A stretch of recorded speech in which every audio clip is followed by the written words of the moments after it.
Türkiye on Monday lashed out at US President Joe Biden's remarks on the 1915 events between the Ottoman Empire and Armenia.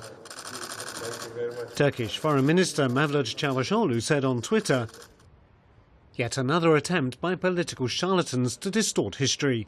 Politically driven statements cannot change the facts.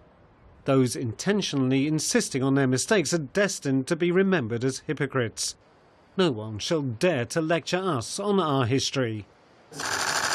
Separately, the Turkish Foreign Ministry rejected the statements made by the government officials of various countries, saying that Ankara considers them null and void, and condemned in the strongest terms those who persist in this mistake.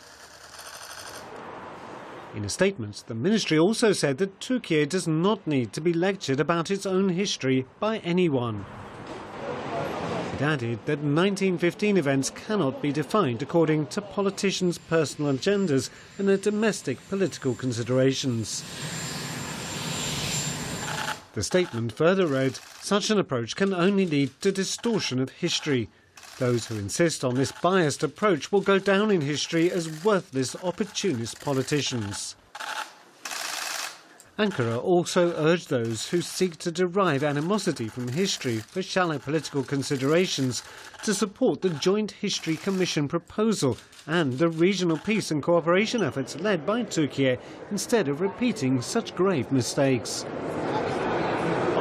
Türkiye's position on the events of 1915 is that the deaths of Armenians in eastern Anatolia took place when some sided with the invading Russians and revolted against Ottoman forces. A subsequent relocation of Armenians resulted in numerous casualties.